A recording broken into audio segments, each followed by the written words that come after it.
जहां आज पूरा हिंदुस्तान मना रहा है शहीदी दिवस, वहीं कुछ नौजवानों ने लगाया इनकलाब जिंदाबाद के नारे। वहां पहुंच गए अशोक अज्ञानी। उन्होंने यहां तक भी कह दिया कि शहीद आजम भगत सिंह का विचार देश में लागू हो और उन्हें मिले शहीदी का दर्जा। आखिर क्यों लगभग 74 सालों से संज्ञान में नहीं ले रही सरकारें। और ये जो इस पार्क में जहाँ हम खड़े हैं ITO पर, शहीदी पार्क पर, इसके साथ में ही ऐतिहासिक फिरोजा कोटला है। 9 सितंबर 1928 को यहाँ पर ऐतिहासिक मीटिंग हुई थी भारत के नौजवानों की, जिसमें शहीद आजम भगत सिंह ने, जो उनका संगठन था हिंदुस्तान रिपब्लिकन एसोसिएशन, उसमें उन्होंने साफ साफ तरीके से घोषणा की थी हिंदुस्तान सोशलिस्ट रिपब्लिकन एसोसिएशन।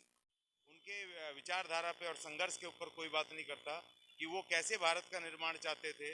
एक समाजवादी वतन चाहते थे, जिस वतन में कोई आर्थिक गैर बराबरी ना हो, कोई जातिगत गैर बराबरी ना हो, जहाँ पर मानव द्वारा मानव का शोषण ना हो।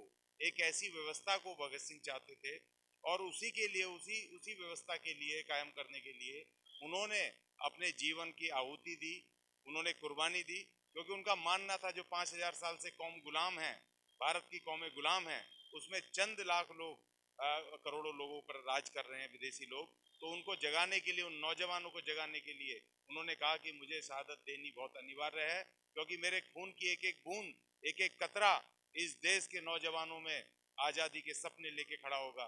समाजवाद के सपनों को इस देश के मजदूर वर्ग, दलित, महिलाएं, वो सबसे कमजोर तबके, उनके अंदर एक क्रांति का स्रोत पैदा करेंगी। इसलिए उन्होंने हंसते हंसते फांसी के तख्ते पर उन तीनों नौजवानों ने आगे अपने उसको कुर्बानी दी। तो इसीलिए आज हम भी खड़े हैं, क्योंकि उन्होंने जो अपनी कीर्ति में 2 जून 1928 को जो उन्होंने एक ऐतिहासिक अपना लेख लिखा था, विद्रोही लेख, जो इस देश के उस समय के 6 करोड़ अछूतों के लिए था, जो इस देश की जो जातिवादी मानसिकता है उसके ऊपर कुठाराघात था।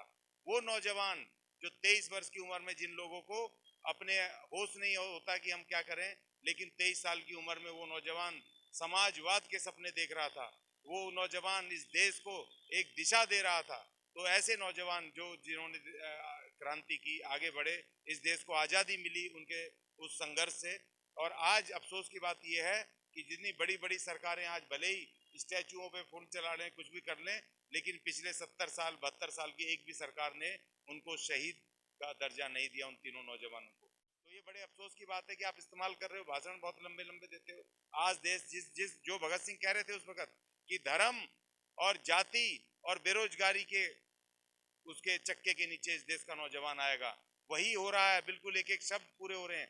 आज देश को बेचा जा रहा है, आज धर्म के नाम पे, मंदिर के नाम में आपस में लड़वाया जा रहा है। आज यूनिवर्सिटियां नहीं बन रही हैं, आज टीचर भर्ती नहीं हो रहे हैं, आज मंदिर बन रहे हैं और पंडित भर्ती हो रहे हैं। कितने अफसोस की बात है कि जिस देश को शिक्षा चाहिए, जिस देश को रोजगार चाहिए, उस देश को आज मंदिर दिए जा रहे हैं। तो ये अफसोस की बात है कि जो एक धर्मनिरपेक्ष कंट्री है, जिसके की शहादत में अशफाक उल्लाह खान से लेकर के शहीद आजम भगत सिंह, तमाम लोगों ने, तमाम जातियों ने, तमाम धर्मों ने कुर्बानियां दी। संविधान को खत्म किया जा रहा, तार तार करने की कोशिश की जा रही है, जिसके प्रस्तावना में लिखा है हम भारत के लोग। तो ये तमाम बातों को छोड़ करके, भारत के लोग छोड़ के, हम हिंदू लोग, हम फलाने लोग, हम टिकड़े लोग, ऐसी साजिशें चली जा रही हैं। तो आज के समय पर जब किसान लड़ रहा है और जब वहां पर अपनी धरती बचाने के लिए, जब इस देश का मजदूर लड़ रहा है, बैंक कर्मचारी लड़ रहे हैं अपने रोजगार बचाने के लिए, इस देश की संपदा को बचाने के लिए, एयर इंडिया कर्मचारी लड़ रहे हैं, रेल कर्मचारी लड़ रहे हैं, यहाँ पर अनुसूचित जाति जनजातियां लड़ रही हैं, महिलाएं लड़ रहे हैं अपने अधिकार बचाने के लिए, और इस देश के जो बुद्धिजीवी वर्ग है, इस देश की लोकतंत्र बचाने के लिए लड़ रहे हैं, संविधान बचाने के लिए लड़ रहे हैं। तो ऐसे समय पे शहीद आजम भगत सिंह और उनके साथियों का अनुसरण करना, उनके संघर्ष, उनकी विचारधारा पे बात करना बहुत आवश्यक हो गया है।